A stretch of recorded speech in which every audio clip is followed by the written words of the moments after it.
Good evening, everyone.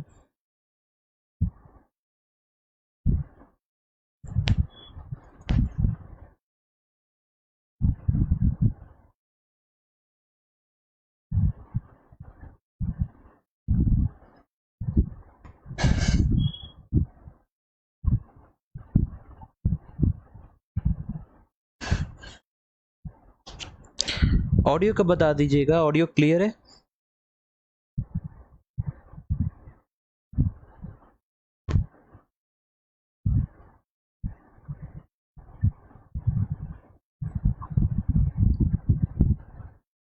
Audio का inform कर दीजिएगा, ऑडियो क्लियर है या नहीं।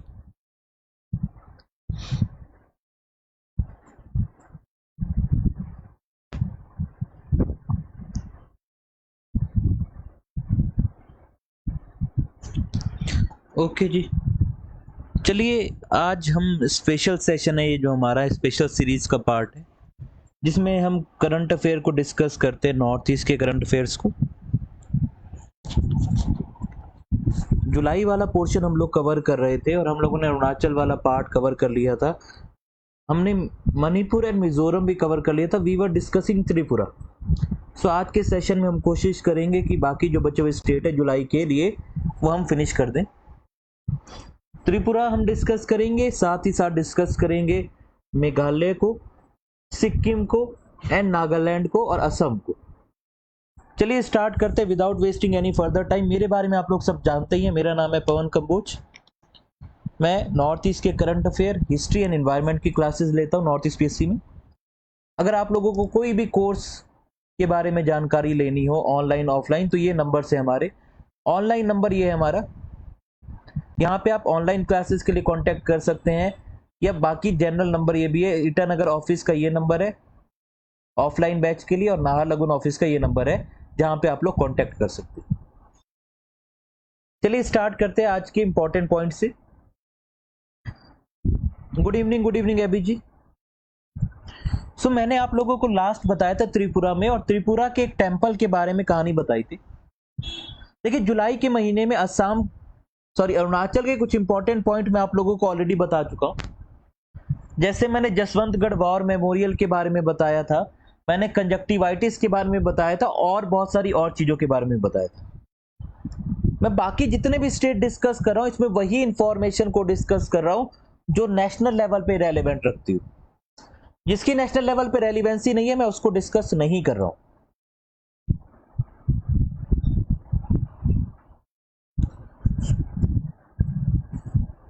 तो त्रिपुरा में एक टेंपल है कास बेसरी मां टेंपल, जिसको 17.66 करोड़ मिले हैं फ्रॉम एडीबी। एडीबी क्या है? एडीबी है एशियन डेवलपमेंट बैंक। कई बार आपसे पूछ लिया जाता है तो एशियन डेवलपमेंट बैंक कब स्टैब्लिश हुआ? ये स्टैब्लिश हुआ था 1966 में। इसका हेडक्वार्टर मनीला फिलीपींस में। इसकी ओनरशिप 68 मेंबर्स के पास जाती है, 49 एशिया से आते। इसके 5 सबसे बड़े शेयर होल्डर्स में आता है चाइना, इंडिया, ऑस्ट्रेलिया, जापान और यूनाइटेड स्टेट्स। तो कई बार आपसे ये पूछ लिया जाएगा कि एशियन डेवलपमेंट बैंक का हेडक्वार्टर कहां पे है।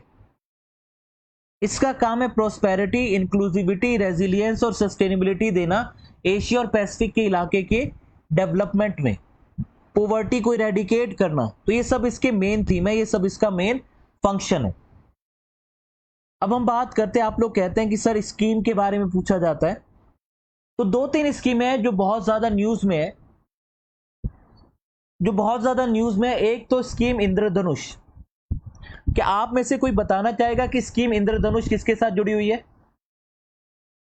जिसको आप कहते हैं मिशन इंद्रधनुष, क्या कोई बताना चाहेगा ये किसके साथ जुड़ी हुई है?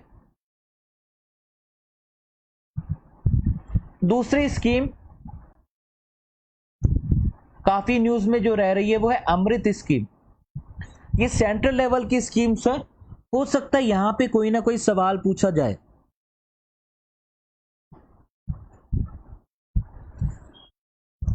तो क्या कोई बता पाएगा ये मिशन इंद्रधनुष किससे रिलेटेड है? Good evening Renu ji.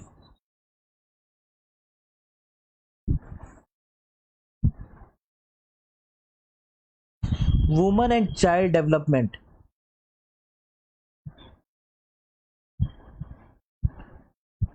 वांगपेन ji try to be more specific. Immunisation, yes, जो वैक्सीनेशन होता है ना, वैक्सीनेशन के लिए मदर और बच्चे के वैक्सीनेशन के ऊपर फोकस करता है मिशन इंद्रधनुष, और ये काफी ज्यादा न्यूज में है अभी भी। ऐसे ही अमृत स्कीम भी काफी ज्यादा इस न्यूज में है। अमृत स्कीम का काम क्या है? अमृत स्कीम का काम क्या है जी? वैक्सीनेशन बोला मैंने, इम्यूनिटी वैक्सीनेशन। 12 ऐसी बीमारियां जिसके लिए मिशन इंद्रधनुष में वैक्सीन लगती हैं। वो कौन कौन सी बीमारियां मैं अभी आपको बताऊंगा।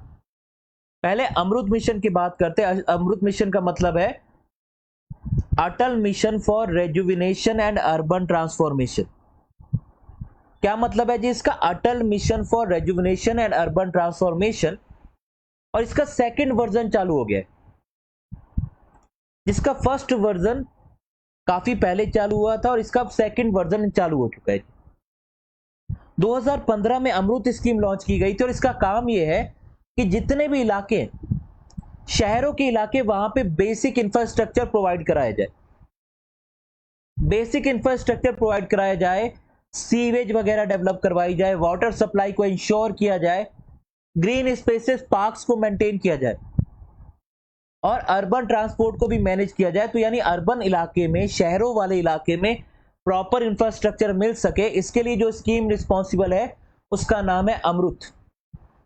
अब आप लोगों से इतना कुछ नहीं पूछेंगे, सिर्फ ये पूछेंगे कि ये कौन सी मिनिस्ट्री की स्कीम है। तो अमृत कौन सी मिनिस्ट्री की स्कीम है जी? Ministry of housing and urban affair. Ministry of housing and urban affair. तो ये हर एक स्टेट के अपने एनुअल प्लान बनाती है, उसको अप्रूवल ये मिनिस्ट्री देती है और उसी के अकॉर्डिंग फंड मिलता है सेंट्रल गवर्नमेंट से, और स्टेट गवर्नमेंट उसको यूज करती है। कैसे यूज करेंगी? सड़कें बना देंगी, नाली बना देंगी, ड्रेनेज बना देंगी, सब कुछ बनाएंगे। लेकिन मेरे को एक चीज समझ नहीं आती, अगर किसी के पास इस चीज का आंसर हो तो मुझे बताइएगा। ऐसा क्यों होता है कि मोस्टली हमारे देश में पहले सड़क बनाई जाती है, फिर उनको याद आता है कि सीवेज पाइपलाइन डालना तो भूल गए, फिर वो सड़क को खोदा जाता है, डग किया जाता है, और फिर सीवेज पाइपलाइन डाली जाती है, और फिर दोबारा सड़क बनाई जाती है। ऐसा क्यों होता है कि पहले प्रॉपर अच्छी सड़क बनाएंगे, फिर रियलाइज आएगा ओ ड्रेनेज पाइप डालना तो भूल गए, वायर डालना तो भूल गए, गैस पाइपलाइन डालना तो भूल गए, फिर अच्छी खासी सड़क को तोड़ेंगे, पाइपलाइन डालेंगे, उसके बाद ऊपर से दोबारा से सड़क बनाएंगे। ऐसा क्यों होता है?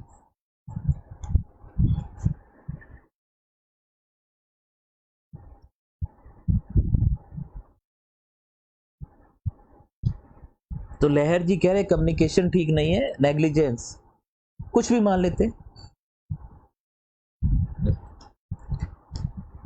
हाँ जी, कुछ ना कुछ तो है मसला, कुछ ना कुछ तो मसला है।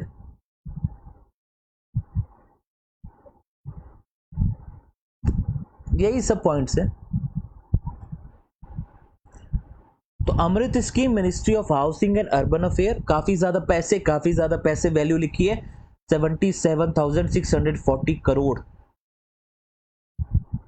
तो इसमें से कुछ सेंटर कंट्रीब्यूट करेगा, कुछ स्टेट अपने लेवल पे कंट्रीब्यूट करेंगे, और इसके तहत बहुत सारे वाटर कनेक्शन और सीवेज कनेक्शन लगाए जा चुके हैं।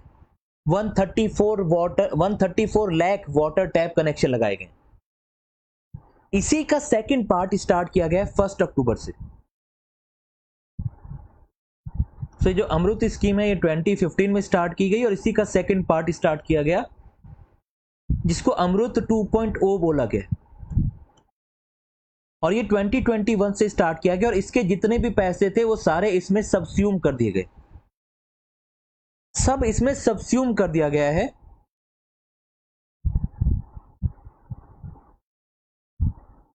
ठीक है, और जो ऑन गोइंग प्रोजेक्ट थे वो अमृत 1.0 के पैसे से ही पेमेंट चल रही थी, लेकिन अब जो भी है वो सारा अमृत 2.0 के थ्रू ही डेवलपमेंट होगा।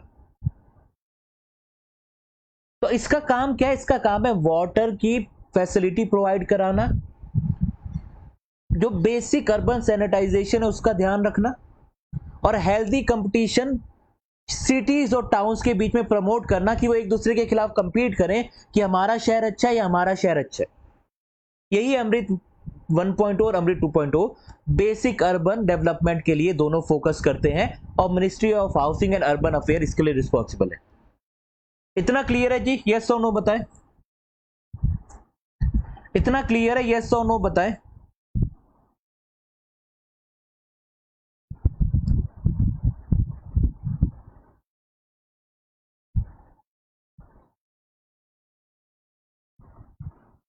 अब हम बात करते हैं नागालैंड के बारे में। तो यही था जो त्रिपुरा में इंपॉर्टेंट इवेंट लगे। देखिए, एक ऐसी भी खबर होती है, कुछ खबरें ऐसी होती है कि हाँ जी, गली में पड़ोसी का कुत्ता भौंका और पड़ोसी ने मारा पत्थर, कि पड़ोसी के कुत्ते के भौंकने पे पड़ोसी ने मारा पत्थर और हुआ case. I am strictly against dog violence, लेकिन आप समझिए कि ऐसी न्यूज भी होती है जिनका कोई रेलेवेंस नहीं होता।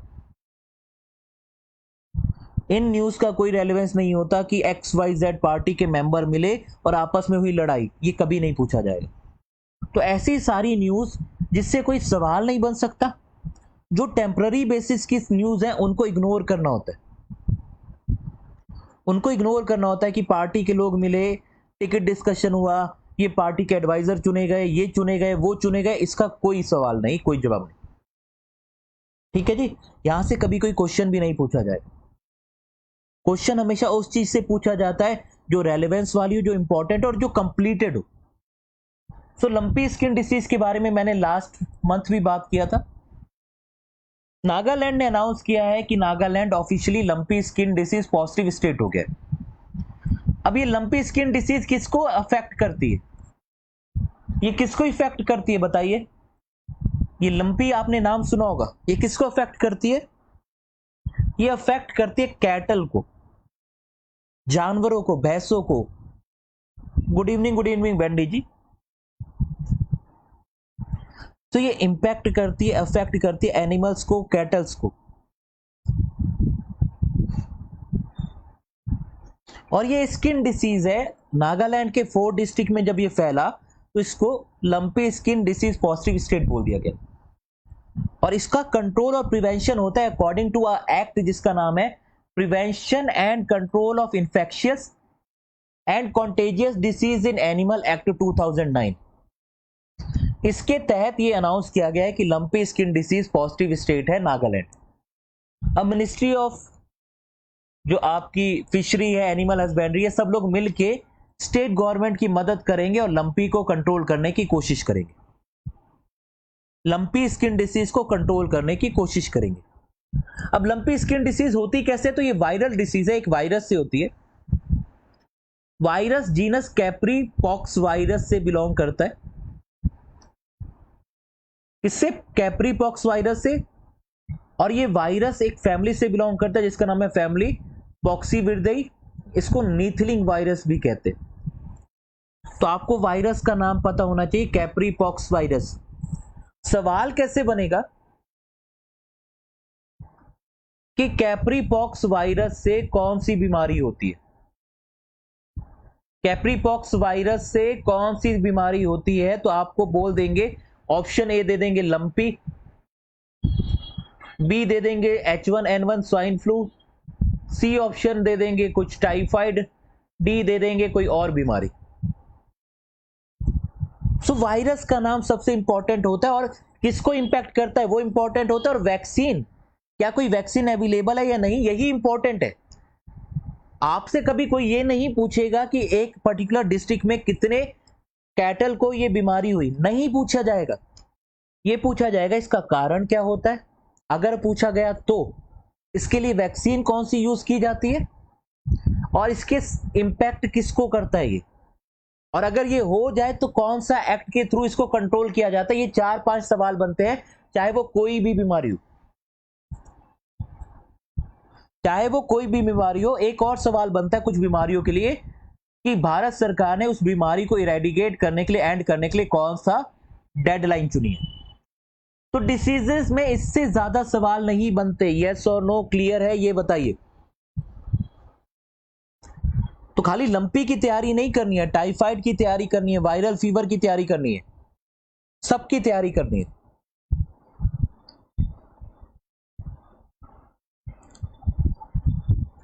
आप लोग एक चीज समझिए, मैं आप लोगों को मछली पकड़ना सिखा रहा हूं आज।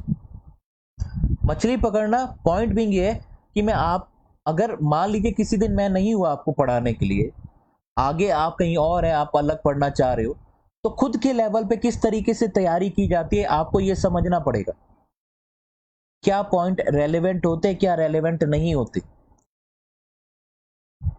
जब मैं कोई न्यूज आइटम पढ़ के आप लोगों के लिए कोई डॉक्यूमेंट बना रहा हूं, तो मैं क्या चीजें दिमाग में रख के बना रहा हूं कि इससे क्या पॉसिबल सवाल बन सकते हैं।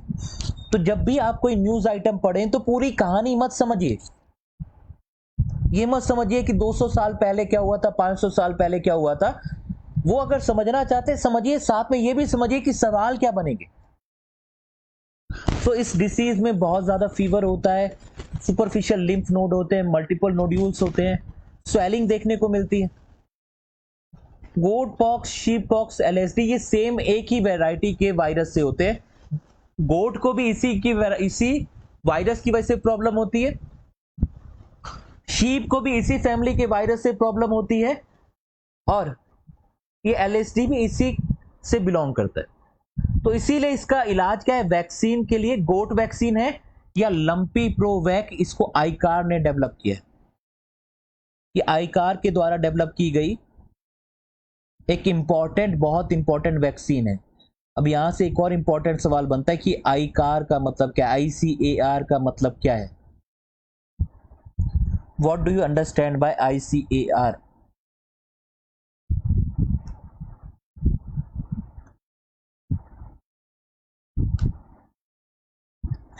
क्या कोई आप इसमें से फुल फॉर्म बता पाएगा आईसीएआर?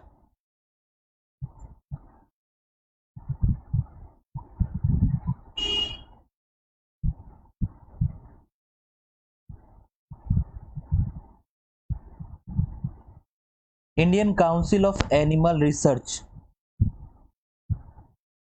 तुक्का मारा है जी, वो दिख गया था तुक्का है। लहर जी, वो मुझे आंसर देखते ही पता चल गया था कि तुक्का है। जो लिली जी ने दिया है answer, Indian council of agriculture research, ये है आपका इसका फुल फॉर्म।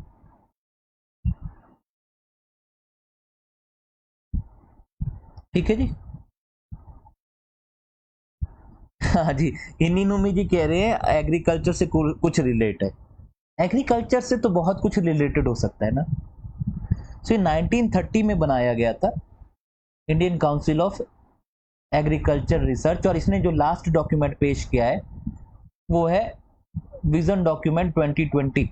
हर कुछ कुछ टाइम पीरियड में ये नए नए अपने डॉक्यूमेंट देते रहते हैं, और इसका ये मेन काम है कि किस तरीके से आगे एग्रीकल्चर और उससे रिलेटेड ग्रोथ की जाए। ठीक है, तो ये 1930 में बना था आईकार।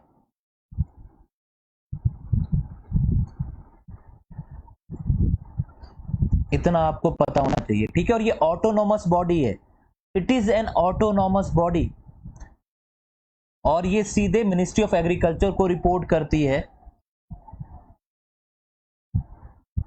इज इट क्लियर, यस और नो? तो ये बेसिक चीजें आपको पता होनी चाहिए, इतना बेसिक आपको पता होना चाहिए।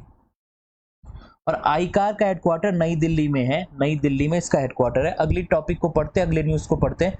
तो खाली देखिए, आपने लंपी पढ़ा, लंपी से आपको आईकार भी पता चला कि 1930 में बना, इसका हेडक्वार्टर नई दिल्ली में है, और ये एग्रीकल्चर से रिलेटेड सारे काम करती है। तो इस तरीके से चीजों को रिलेट करके पढ़ना होता है। नागालैंड ने सिंगल यूज प्लास्टिक को बैन किया है। नागालैंड गवर्नमेंट ने सिंगल यूज प्लास्टिक को बैन किया। सिंगल यूज प्लास्टिक वो प्लास्टिक का यूज है जो आप यूज एंड थ्रो करते हैं, जैसे शैम्पू के पाउचेस हो गए, जैसे सीईओ।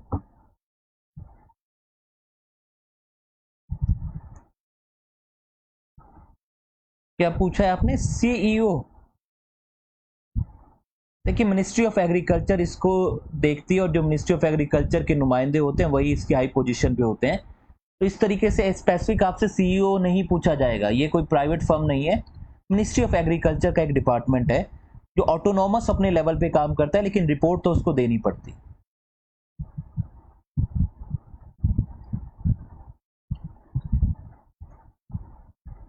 ठीक है जी, सीईओ के लिए प्राइवेट कंपनी नहीं है ये। रिकॉर्डिंग क्या, ये एक्टिव रहेगा, ये इस लिंक से आप देखते रहिएगा, ये यहीं पे रहेगा, ये कहीं नहीं जाने वाला। सो नागालैंड की गवर्नमेंट ने सिंगल यूज प्लास्टिक को बैन किया। सिंगल यूज प्लास्टिक का क्या मतलब है, जो आप स्ट्रॉ वगैरह का यूज करते हैं।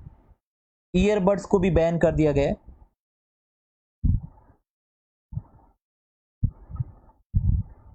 और बहुत सारे और जो फोक्स हैं, स्पून्स हैं, नाइफ्स हैं, स्ट्रॉज है, ट्रेज है, रैपिंग है, पैकिंग फिल्म्स है, इन सबको बैन कर दिया गया है, जो भी सिंगल यूज प्लास्टिक होता है।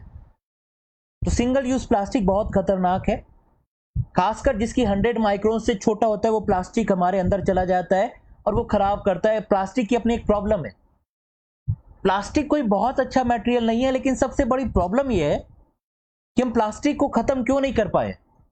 कोई आप में से बताएगा कि ऐसा क्या प्रॉब्लम है कि प्लास्टिक को हम खत्म नहीं कर पा रहे। अब यहां से ये सवाल बनेगा कि कौन सा स्टेट ने रिसेंटली सिंगल यूज प्लास्टिक को बैन किया। सो आपको इस तरीके से सवाल बन जाएगा। प्लास्टिक को खत्म नहीं कर पाने की सबसे बड़ी वजह है कि उसके लिए हमको एक ऑल्टरनेटिव चाहिए जो कि उतना ही चीप हो और उतना ही मल्टीपर्पस हो। अगर हम प्लास्टिक की जगह बाकी वगैरह चीजें, टीन वगैरह इस्तेमाल करने की कोशिश करते हैं तो हर जगह इस्तेमाल नहीं हो सकता। बैग के रूप में जब हम कपड़े के इस्तेमाल करने की कोशिश करते हैं तो वो कॉस्टली पड़ जाता है, इसलिए इंडस्ट्रीज उसको अफोर्ड नहीं कर पाती, उसको यूज नहीं कर पाती। तो जब तक कोई ऐसा मटेरियल जो कि चीप और मल्टीपर्पस ना हो जैसा कि प्लास्टिक है, तब तक कहीं ना कहीं आप देखेंगे कि प्लास्टिक घूम फिर के आ ही जाता है, आ ही जाता है। और बार बार ये हम न्यूज में पढ़ते हैं कि इस स्टेट ने बैन किया, दूसरे स्टेट ने बैन किया, लेकिन फिर भी मार्केट में प्लास्टिक देखने को मिलता है। तो वजह क्या है, वजह क्या है, इसका सब्स्टिट्यूट नहीं है हमारे पास। अभी प्रॉब्लम इसके सब्स्टिट्यूशन में। आपके ईयरबड से लेके आपके स्ट्रॉ से लेके सब प्लास्टिक ही तो है। आइसक्रीम की स्टिक्स हैं प्लास्टिक की, सब प्लास्टिक प्लास्टिक है। क्लियर है जी मेरा पॉइंट, यस और नो बताएं, कोई डाउट इसमें।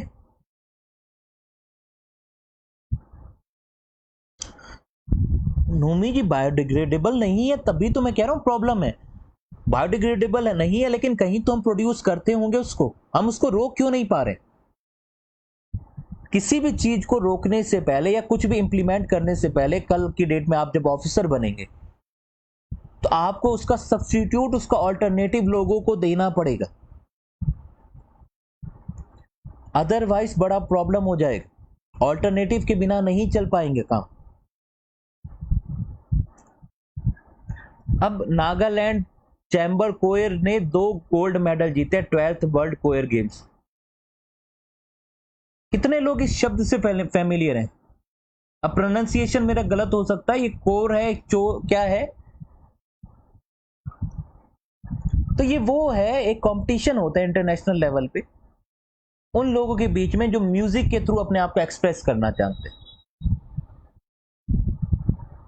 ठीक है, तो वो जो कोरस में, जो कोर्स में गाते हैं, तो उनका ये कंपटीशन हुआ है। उन कोरस में गाने वालों में नागालैंड की चैम्बर ने 2 गोल्ड मेडल जीते हैं। ये इंटरनेशनल लेवल पे होता है।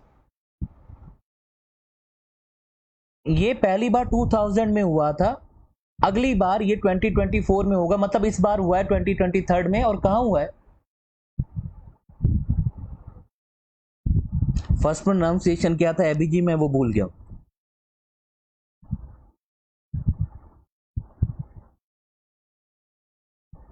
ऐसा नहीं है नुमी जी, टेक्नोलॉजी है, टेक्नोलॉजी में बहुत कुछ हो सकता है।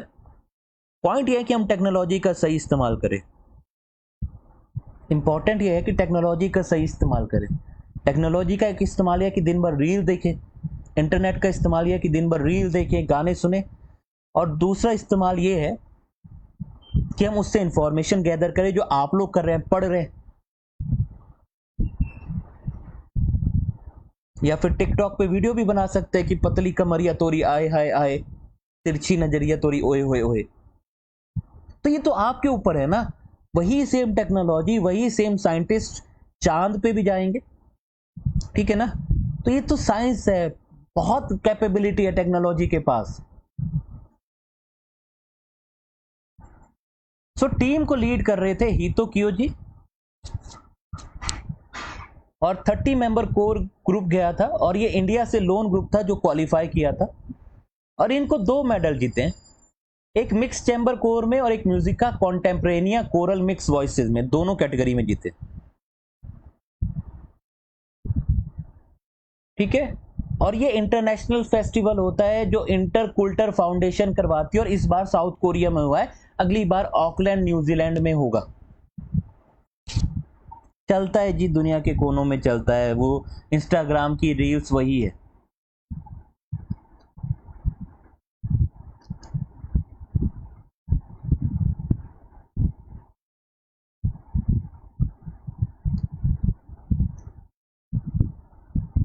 और किसी ने प्लास्टिक के बारे में पूछा, अलेक्जेंडर पार्कस नाम के इंडिविजुअल को बोला जाता है, अलग अलग जगह अलग अलग नाम दिए जाते, ठीक है। कई जगह फुली सिंथेटिक प्लास्टिक के लिए लियो बेकलैंड का नाम दिया जाता है, कई जगह अलेक्जेंडर पार्कर्स का नाम दिया जाता है, 2-3 नाम दिए जाते हैं, ठीक है। तो पार्कस और लियो दोनों नाम याद रख लीजिएगा, लियो बेकलैंड और अलेक्जेंडर पार्कस।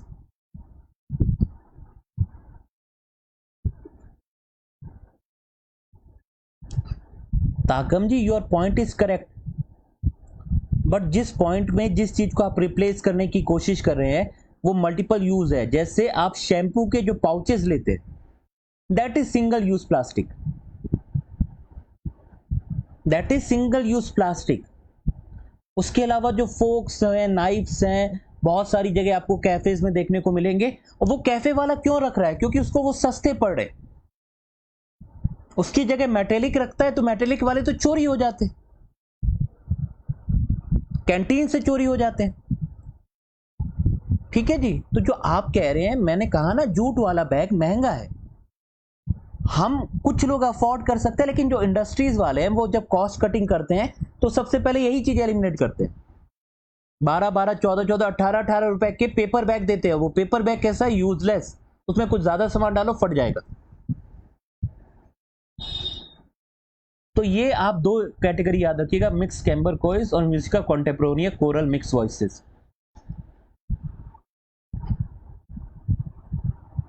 सो नागा अमेरिकन फाउंडेशन एक ये नॉन प्रॉफिट ऑर्गेनाइजेशन है, इसने अपनी एक कॉन्फ्रेंस होल्ड किया है न्यू जर्सी यूएसए में। इसकी थीम ये थी, embarrassing our roots and cultivating new possibilities. तो जो वहां पे एनआरआई हैं, जो नागाज हैं, जो यूएस में रह रहे हैं, वो अपने कल्चरल हेरिटेज को और कम्युनिटी ग्रोथ को बढ़ाने के लिए ये एक इंटरनेशनल लेवल पे एक कॉन्फ्रेंस हेल्ड की गई। दूसरा, Nagaland government and Thambi aviation private limited ने एक एमओयू साइन किया है ताकि हेलीकॉप्टर स्टेट में रन कर सके। ये पहली बार साइन नहीं हुआ है, लेकिन एक छोटी सी न्यूज थी तो इसलिए शॉर्ट न्यूज में मैंने रखा है, शॉर्ट स्टोरी में रखा है। सो थम्बी एविएशन प्राइवेट लिमिटेड को 4 साल का कॉन्ट्रैक्ट दिया है,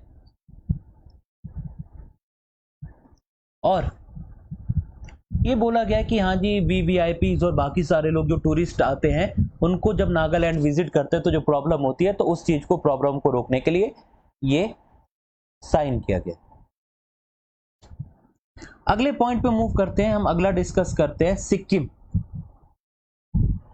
सो मैंने एक स्कीम के बारे में बताया था, ये स्कीम के बारे में एक और इंपॉर्टेंट पॉइंट है, जून में भी मैंने बताया था कि मेरा रुखो मेरो सन्नति प्रोग्राम है स्टेट गवर्नमेंट का, जिसमें स्टेट गवर्नमेंट ये करती है कि जब भी कोई नई बच्चे का बर्थ होता है तो वो 108 पेड़ लगाती है।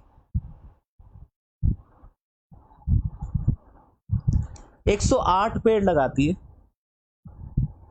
ये सिक्किम में, स्टेट में चल सकती है ये स्कीम अगर यही स्कीम उत्तर प्रदेश वगैरह में चलाई जाए, बिहार में चलाई जाए, तो फिर सब जगह जंगल होगा,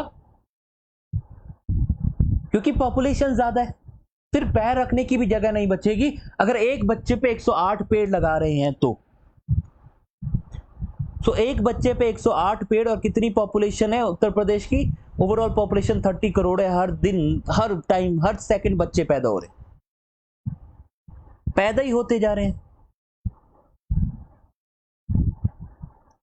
पर अगर सिक्किम 108 लगा रहा है, अगर सिक्किम 108 लगा रहा है तो बाकी स्टेट 8 भी लगाएंगे तो भी काम चल जाएगा। तो as a step this is a good step. Sikkim 108 लगा रहा है, मान लीजिए हम 15 लगाते हैं, उत्तराखंड, उत्तर प्रदेश 20 लगाते हैं, कोई भी फिक्स नंबर कर लीजिए, पर as a scheme this is a good scheme. एक आप जो बच्चा जिसका बर्थ हो रहा है उसको भी आप एक तरीके से सेलिब्रेट कर रहे हैं, उसकी खुशी में शरीक हो रहे हैं, और सरकार साथ ही साथ उसके लिए पेड़ लगा रही है। तो as a scheme, as a initiative, इसको अपने अपने लेवल पे, अपने स्टेट्स के अकॉर्डिंग इसको इंप्लीमेंट किया जा सकता है। किसको टैकल करने के लिए? डिक्लाइनिंग फर्टिलिटी रेट जो सिक्किम में हो रहा है, तो वुमन की फर्टिलिटी रेट और उसके साथ साथ पेड़ भी लगाने, तो दोनों चीजों का 1 in 2 या 2 in 1 सिंगल तरीके से दोनों चीजों को केटर किया जा रहा है। अब बात करते हैं नेचुरल गैस पाइपलाइन प्रोजेक्ट जो कि पैक्योंग में इनॉग्रेट किया गया।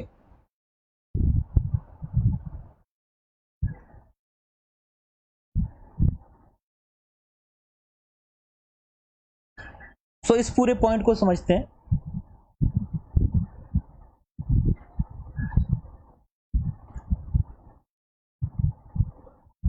देखिए, ये प्रॉब्लम है, हम लोगों ने नेचर को फॉर ग्रांटेड लेना तो स्टार्ट कर दिया है, तो हमको उसको फॉर ग्रांटेड नहीं लेना चाहिए। अगर पेड़ नहीं होंगे तो ऑक्सीजन कहाँ से लेंगे? एक बार ऐसे ही मैंने किसी से बोल दिया था कि अगर पेड़ नहीं होंगे तो ऑक्सीजन कहाँ से लेंगे, तो वो बेवकूफ़ आदमी, उसको थोड़ी अकल कम थी, थोड़ा नादान था, कह रहा ऑक्सीजन सिलेंडर से सर ऑक्सीजन आ जाएगी, कि पेड़ नहीं होंगे तो ऑक्सीजन सिलेंडर लगा के घुमा करेंगे। ये वही वाला एग्जाम्पल हो गया कि अगर खेती नहीं होगी तो कहां से खाना ऑर्डर करेंगे? फूड डिलीवरी वेबसाइट से। तो हमको पेड़ चाहिए। नेचुरल गैस पाइपलाइन की बात करते हैं, north east gas grid project की बात करते हैं। इसका एम ये है कि जो नॉर्थ ईस्ट का इलाका है उसको ना गैस पाइपलाइन से जोड़ना है। तो ये पूरी सेंटर की स्कीम है जिसका काफी बड़ा बजट है 9265 करोड़ का। तो ये जो ग्रिड है नॉर्थ ईस्ट में, इसको बरूनी गुवाहाटी नेचुरल गैस पाइपलाइन से जोड़ा जाएगा। एक प्रॉपर ग्रिड बनाई जा रही है जो नॉर्थ ईस्ट के स्टेट्स को, आठों के आठों स्टेट को जोड़ेगी, और इसको एक दूसरी पाइपलाइन से, दूसरी गैस लाइन से जोड़ा जाएगा जिसका नाम है Barauni Guwahati natural gas pipeline.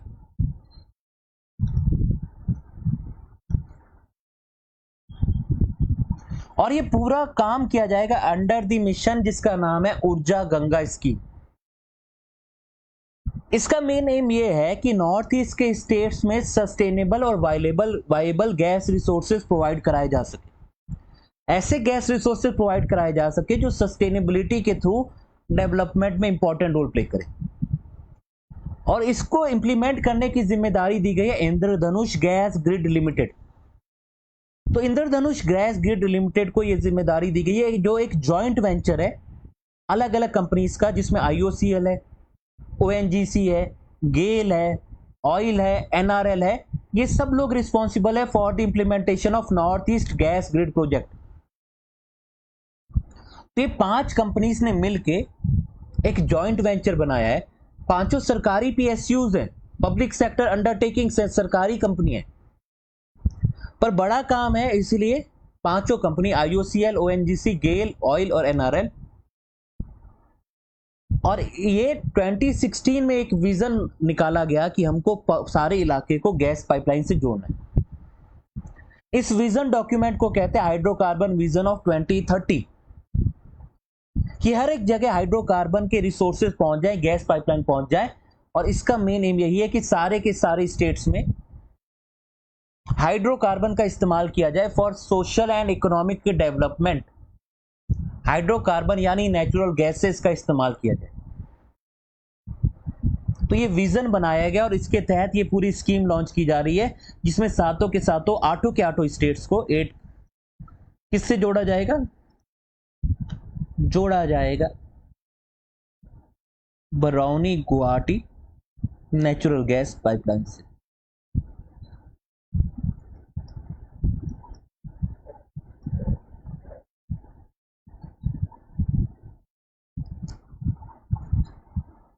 इतना क्लियर है? तो कौन सी मिनिस्ट्री है? Ministry of petroleum and natural gas है। स्कीम का नाम याद रखिएगा। कौन इसको इंप्लीमेंट कर रहा है? इंप्लीमेंट कर रहा है IGGL, इंद्रधनुष गैस ग्रिड लिमिटेड। पैक्योंग किधर है? ये थोड़ा अच्छा सवाल है। देखिए पैक्योंग, अभी हम सिक्किम वाला पोर्शन कवर कर रहे हैं, और पैक्योंग का अगर आप लोगों ने नहीं नाम सुना होगा तो पैक्योंग में आपको एक एयरपोर्ट दिखेगा। एक डोमेस्टिक एयरपोर्ट है जो कि सिक्किम को सर्व करता है, मतलब कैपिटल ऑफ, और वहां से डोमेस्टिक फ्लाइट जाती है। और ये 2018 में ही बना है सिक्किम में पैक्योंग एयरपोर्ट। तो ये कहाँ है? सिक्किम में डोमेस्टिक एयरपोर्ट है। और इस पे सवाल बना था, आई गेस उसी ईयर यूपीएससी में सवाल बना था या किसी स्टेट पीसीएस में ये सवाल बना था कि ये जो पैक्योंग है या सिक्किम के एयरपोर्ट का नाम पूछा गया था इस तरीके से। तो ये डोमेस्टिक एयरपोर्ट है जिसको एयरपोर्ट अथॉरिटी ऑफ इंडिया दिखाती है। तो पैक्योंग एक जगह, पैक्योंग एक डिस्ट्रिक्ट है सिक्किम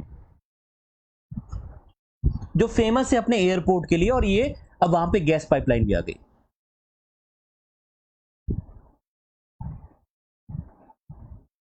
इस एयरपोर्ट के बनने से पहले सिक्किम में कोई भी एयरपोर्ट नहीं था, ये याद रखिएगा। तो Pakyong is the single soul ऐसा डोमेस्टिक एयरपोर्ट है जो आपको वहां सिक्किम में देखने को मिलेगा। ये एडिशनल इंफॉर्मेशन है लहर जी के लिए। सब लोग ताली बजाएं क्योंकि उन्होंने जो सवाल पूछा उससे एक और अलग इंफॉर्मेशन निकल के आई, और ये 2018 में ही बना है, ज्यादा पुराना भी नहीं है। इसीलिए मैं कहता हूं सवाल पूछने जरूरी होते हैं। अगर आपके मन में सवाल होंगे तो एडिशनल इंफॉर्मेशन ऐसे ही निकलेगी। सिक्किम ने सेलिब्रेट किया 209 भानु जयंती। सो एक नेपाली लिटरेचर हैं, लिटरेचर वाले हैं, जिन्होंने रामायण को संस्कृत से नेपाली में ट्रांसलेट किया। सो आपको पता होगा सिक्किम में नेपाल की पॉपुलेशन, नेपाली पॉपुलेशन बहुत है। लेपचास, भूटियाज एंड नेपाली, ये सिक्किम की जो बेसिक पॉपुलेशन यही इन्हीं इन्हीं कम्युनिटी से बनती है। सो संस्कृत से नेपाली में ट्रांसलेट की थी रामायण। इनको आदि कवि कहा जाता है। इनको माना जाता है, भानु जी को, भानु भक्त आचार्य जी को, ये पहले पोएट है नेपाली लैंग्वेज के। और इनका birth anniversary as a festival celebrate की जाती है सिक्किम में। तो भानु भक्त की मूर्ति पे माला वाला चढ़ाई जाती है, परेड वगैरह किए जाते हैं, पूरा फेस्टिवल का माहौल होता है, अच्छा माहौल होता है। और भानु जयंती पे नेपाली साहित्य परिषद सिक्किम ये अवार्ड भी दिया जाता है। तो यानी जिन लोगों ने लिटरेचर पे अच्छा काम किया उनको ये अवार्ड दिया जाता है, जिसका नाम है नेपाली साहित्य, सॉरी, जिसका नाम है भानु भक्ता के नाम से एक अवार्ड दिया जाता है। और ये ऑर्गेनाइजेशन देती है, नेपाली साहित्य परिषद सिक्किम, ये अवार्ड देती है, प्रेस्टिजियस अवार्ड देती है भानु भक्ता जी के नाम से।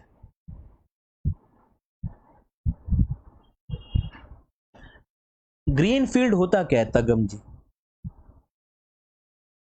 आप मुझे बताएंगे ग्रीन फील्ड होता क्या है? ग्रीन फील्ड, ब्राउन फील्ड आपने पूछ लिया है।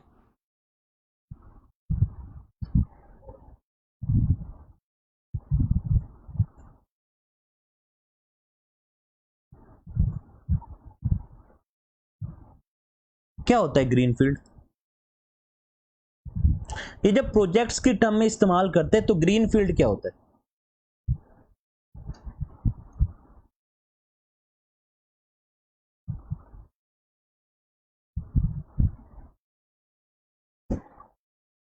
बताइए, कोई और भी अगर पार्टिसिपेट करना चाहे तो इस डिस्कशन में। ना जी नोमी जी, ऐसा आंसर लिखेंगे तो एग्जामिनर आपको शॉटगन लाएगा और सीधे हेडशॉट देगा।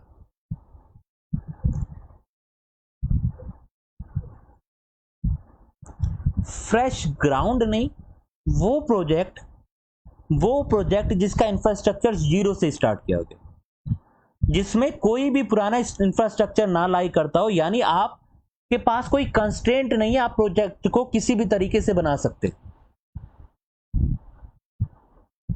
जिसपे पहली बार कोई भी इंफ्रास्ट्रक्चर बन रहा हो। जैसे फॉर एग्जांपल मैं पुराने हॉस्पिटल को रेनोवेट करके उसको बड़ा बनाऊं तो ये ब्राउन फील्ड है, यानी वो एग्जिस्टिंग है, तो मैं उसके इंफ्रास्ट्रक्चर को तोड़ना नहीं चाह रहा हूं, उसी इंफ्रास्ट्रक्चर को और डेवलप करना चाह रहा हूं। इसलिए बहुत बार बोला जाता है कि सरकार को प्रायोरिटी देनी चाहिए ब्राउन फील्ड पे। कई ऐसी जगह जहां पे ब्राउन फील्ड प्रोजेक्ट पे भी काम किया जा सकता है। तो ग्रीन फील्ड वो होता है जो एकदम बिल्कुल बेसिक से स्टार्ट हो रहा है।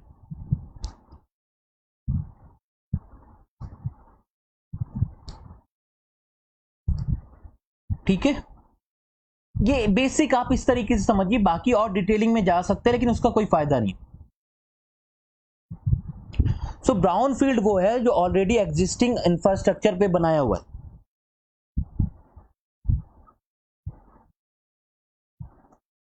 शब्दों का ही तो खेल है एबी जी। अच्छा, आप एक चीज बताइए, आप लोग मुझसे क्यों पढ़ते हैं? क्योंकि मेरी ये काबिलियत है ना कि मैं शब्दों में बयां कर पाता हूं। सारा खेल तो इसी बात का है।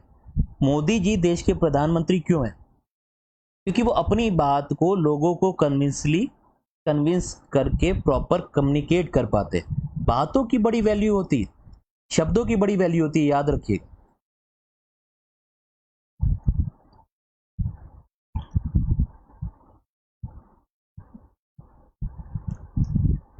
शब्दों में इतनी ताकत है कि आप कोई बहुत कड़वी बात भी बोलेंगे लेकिन प्यार से बोलेंगे तो वो सामने वाला बुरा नहीं मानेगा, और अगर आपके शब्द सही नहीं है और आप अच्छी बात भी बोल रहे हैं तो सामने वाला बुरा मान जाएगा।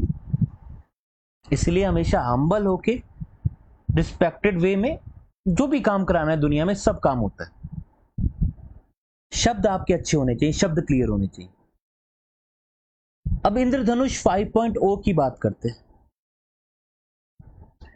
तो ये इंद्रधनुष 5.0 लॉन्च किया गया union ministry of health and family welfare, और ये ऐसी बीमारियों पे फोकस करता है जिसको प्रिवेंट किया जा सकता है, जैसे हेपेटाइटिस बी है, रोटा वायरस है, मीजलिस है, पोलियो है, निमोनिया है, रुबेला है, एसेक्ट्रा है। अभी ये मिशन जो इंद्रधनुष चल रहा है वो चल रहा है इंटेंसिफाइड मिशन इंद्रधनुष।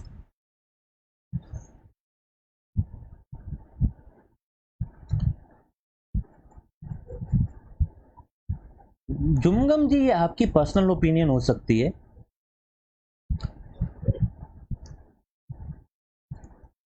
बाकी सारे स्टूडेंट्स की अपनी पर्सनल ओपिनियन हो सकती है। चाहिए नहीं चाहिए ये आपको डिसाइड करना है, वोटर्स को डिसाइड करना है, हमने मिलकर डिसाइड करना है। पर मैं कुछ ऐसा नहीं बोलूंगा पता चले कि हाँ जी अनअकैडमी पार्ट 2 हो जाए। तो इसलिए फोकस इस बात पे किया गया है इस पूरी स्कीम में। इसमें किसमें फोकस किया गया? इंटेंसिफाइड मिशन इंद्रधनुष। दो चीजें हैं, एक है मिशन इंद्रधनुष, और जो लोग मिशन इंद्रधनुष से बच जाए उनको इंटेंसिफाइड मिशन इंद्रधनुष में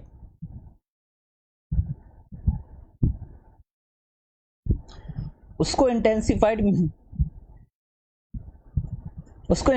मिशन इंद्रधनुष में कवर किया जाता है। सो इंटेंसिफाइड मिशन इंद्रधनुष को चलाने का मेन एम यही है कि जो लोग मिशन इंद्रधनुष में कंप्लीट नहीं कर पाए हैं, जिनको वैक्सीनेशन नहीं लग पाया, उनको इंटेंसिफाइड मिशन इंद्रधनुष, यानी ये कुछ ऐसे दिन चुने गए हैं, यानी इस साल कुछ 2-3 वीक चुन लिए गए जिसमें सरकार ने ये फोकस किया कि हर एक बच्चे पे जा जाके लोकल जो हेल्थ वर्कर्स हैं, स्टाफ है, वो पता करेगा कि टीका लगा है या नहीं लगा, वैक्सीन लगी है या नहीं लगी। तो जो मिशन इंद्रधनुष धनुष में बचा वो इंटेंसिफाइड मिशन इंद्रधनुष में कवर किया गया। फोकस है 0 से 5 साल के बच्चे और जो प्रेग्नेंट वुमन है उनमें से किसी को भी वैक्सीनेशन मिस ना करें, क्योंकि स्टैटिस्टिक्स ये बताती है कि बहुत सारे लोगों ने नहीं लगवाया है, इसलिए ये इंद्रधनुष 5.0 चलाना पड़ा। तो ये इंटेंसिफाइड मिशन इंद्रधनुष है।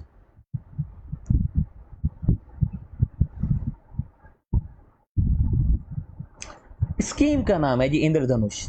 देखिए जैसे इंद्रधनुष में 7 कलर होते हैं, तो शुरुआत में जब इस स्कीम को स्टार्ट किया गया था तो उसमें भी इतनी ही बीमारियों पे टारगेट किया गया था। फिर बीमारियां बढ़ा दी गई, फिर बीमारियां 12 कर दी गई, पर नाम तो इंद्रधनुष पॉपुलर है, इंद्रधनुष को नाम को ही कैरी फॉरवर्ड किया गया। तो ये मिशन इंद्रधनुष कौन सी मिनिस्ट्री है? Ministry of health and family welfare. अच्छा हाँ, वांगपान जी ने पूछा है रोटा वायरस क्या होता है।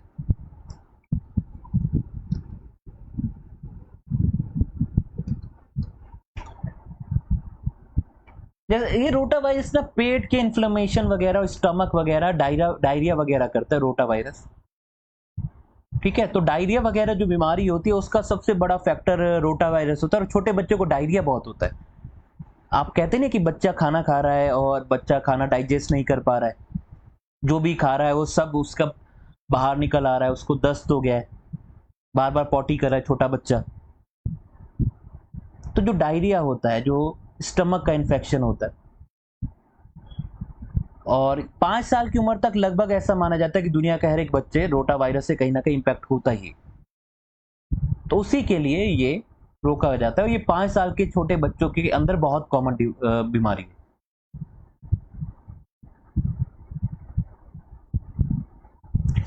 फीवर हो सकता है, वॉमिटिंग हो सकती है, और बहुत सारी दिक्कतें हो सकती हैं, डायरिया हो सकता है।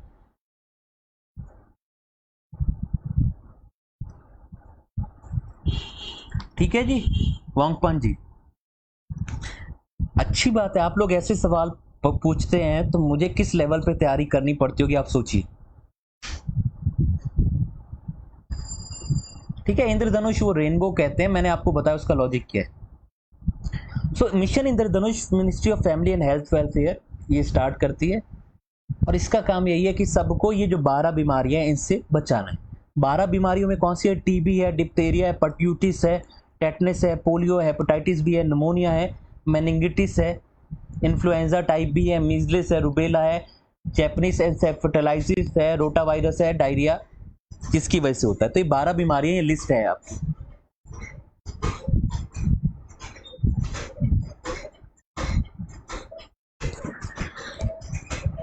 तो टोटल कितनी बीमारियां? 12। तो ये अलग अलग इंटेंसिफाइड मिशन इंद्रधनुष कब कब चलाए गए, ये उनका साल है 2017, 2019, 2021, 2022 और लास्ट अभी 2023 में 5.0 चल रहा है।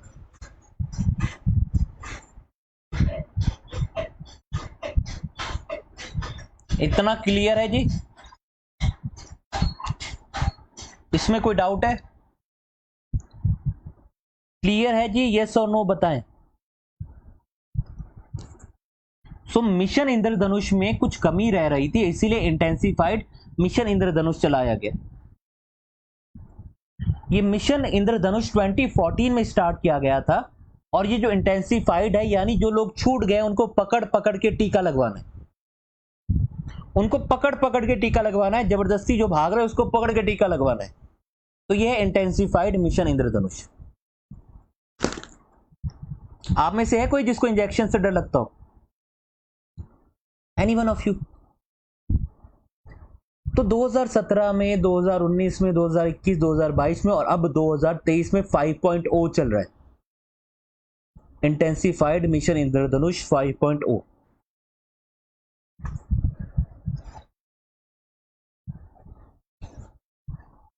टाइफाइड, आप लोग बताइए, टाइफाइड वायरल डिसीज है या बैक्टीरियल डिसीज है?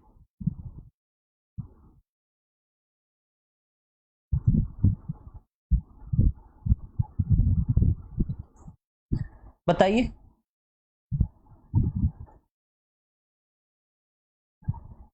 टाइफाइड बैक्टीरियल डिसीज है, एक बैक्टीरियम कहलाता है जिसको टाइफी नाम से ही होता है, सैल्मोनेला टाइफी है, बैक्टीरियल डिसीज है जी।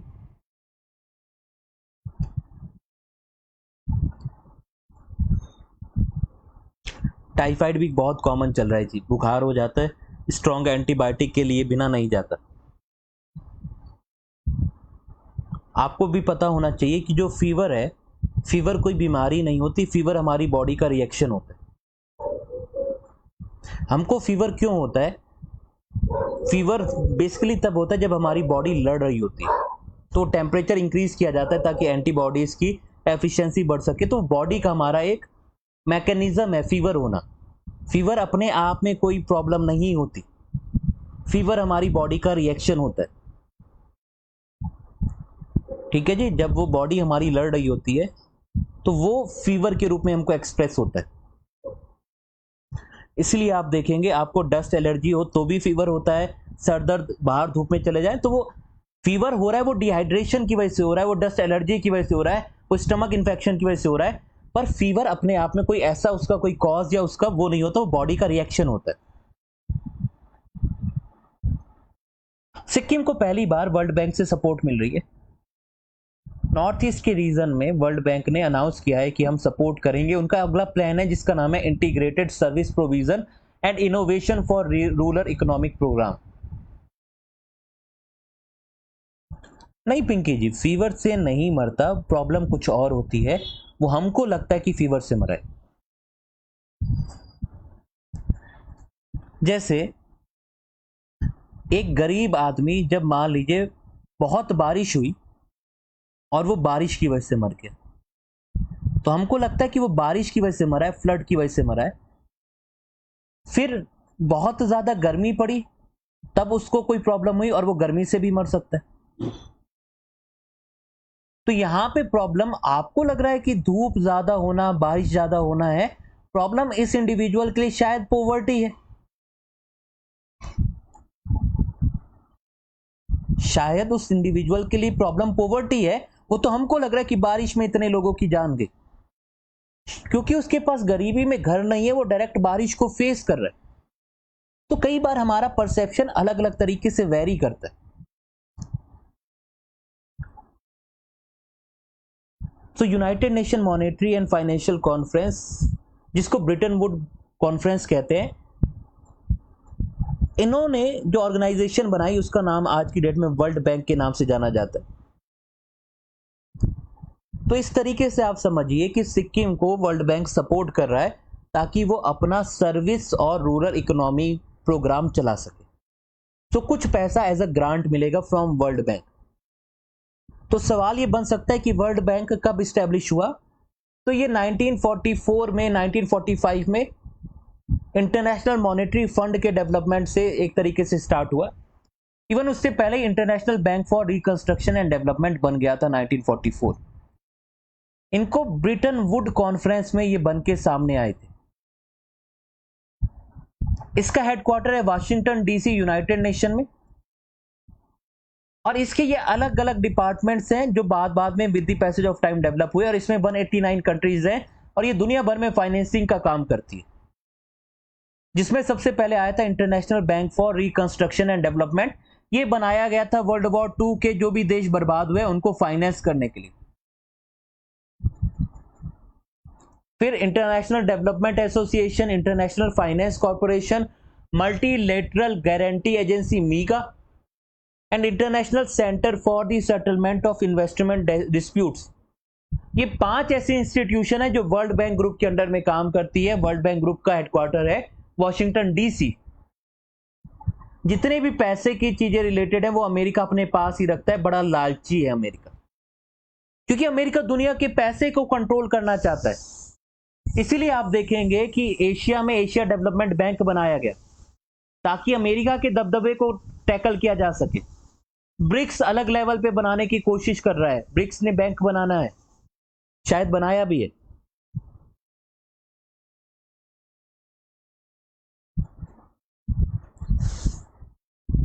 हाँ जी वेंडी जी, थोड़ा इलेबोरेट करिए, बताइए क्या है। हाँ जी, इंटरनेशनल मॉनेटरी फंड का हेडक्वार्टर भी, मैंने बोला ना पैसे का खेल अमेरिका खेलता है।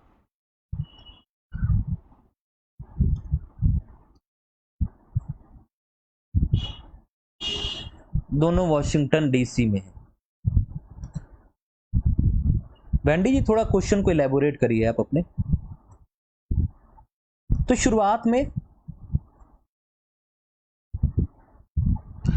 गवर्नमेंट ऑफ इंडिया इंटरप्ट नहीं होता, मतलब कि अगर सिक्किम में वर्ल्ड बैंक पैसा लगाना चाहता है तो वर्ल्ड बैंक फंड करता है। वो ये जो इंस्टीट्यूशन है, देखिए क्या है, डेवलपमेंट में पैसा तो लगता है। तो जो बड़े बड़े इंस्टीट्यूशंस होते हैं वो बहुत कम, कई कई बार तो ग्रांट के रूप में और कई कई बार बहुत कम टैक्सेशन के रूप में पैसा देते हैं। और इसमें कोई देश, और ये फॉर्मली ही पूरा मेथड आता है, ऐसा नहीं कि सिक्किम गवर्नमेंट ऐसे सीधे जाके बात करे। गवर्नमेंट भी पार्टी होती है, सेंट्रल गवर्नमेंट भी एक पार्टी होती है इस सारे डिस्कशंस में।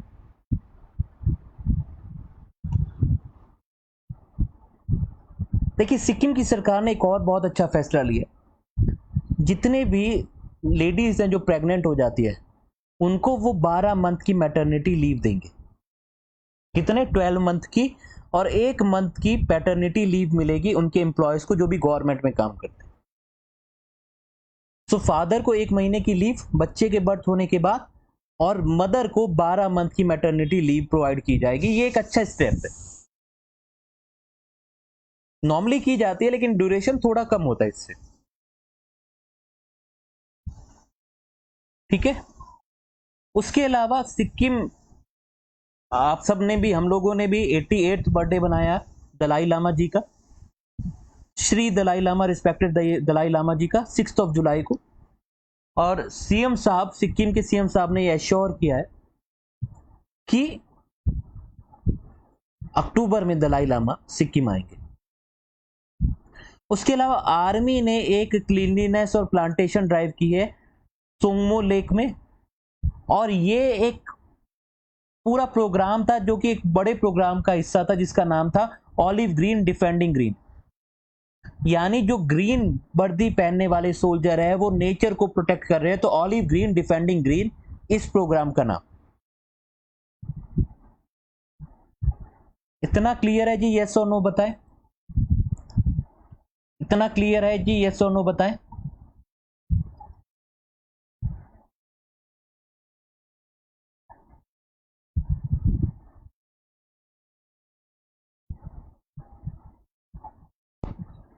सो जो मैटरनिटी लीव होती है ये पेड लीव होती है।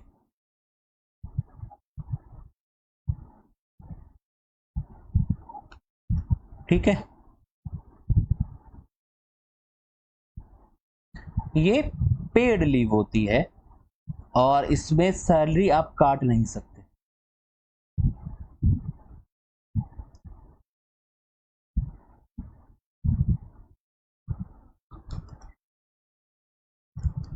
चलिए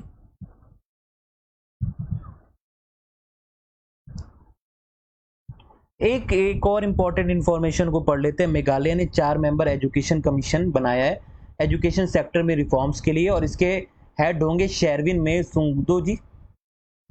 इसका काम क्या है? इसका काम है एजुकेशन में रिफॉर्म लाना और न्यू एजुकेशन पॉलिसी को कैसे इंप्लीमेंट किया जा सके। तो 4 लोगों का कमीशन बनाया है मेघालय ने, मेघालय की सरकार ने ये अपॉइंट किया गया। फोकस क्या है? न्यू एजुकेशन पॉलिसी 2020 को कैसे इंप्लीमेंट किया जा सकता है और कैसे इक्वालिटी प्रमोट की जा सकती है एजुकेशन में, ताकि जो भेदभाव ना हो। स्कूल, कॉलेजेस और इंस्टीट्यूशन में भेदभाव ना हो, इसका मेन एम यही है। एक कमीशन रिकमेंड करेगा सरकार को कि क्या क्या पॉसिबल चेंज किए जा सकते हैं एजुकेशन सेक्टर में, which possible changes can be implemented.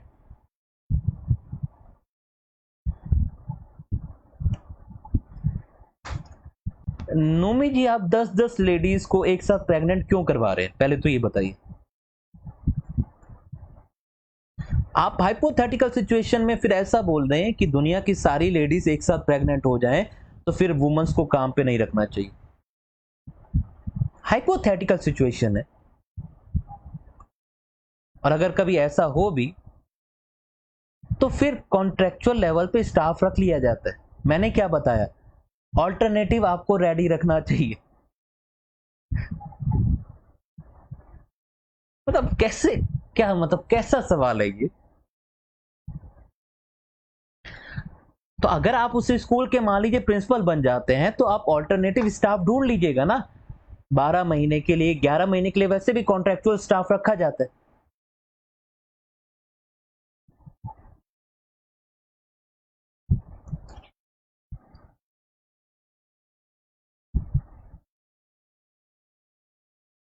चलिए आज इसको यहीं रैप अप करते हैं।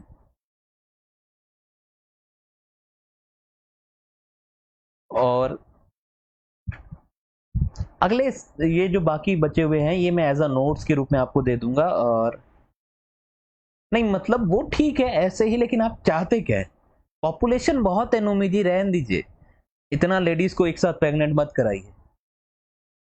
आज इसको यहीं रैप अप करते हैं। Thank you everyone. उम्मीद है आप लोगों को लेक्चर अच्छा लगा हो, इंफॉर्मेटिव लगा हो। आप लोग अपने रिव्यूज दे सकते हैं। चलिए जी, मिलते हैं अगले लेक्चर में।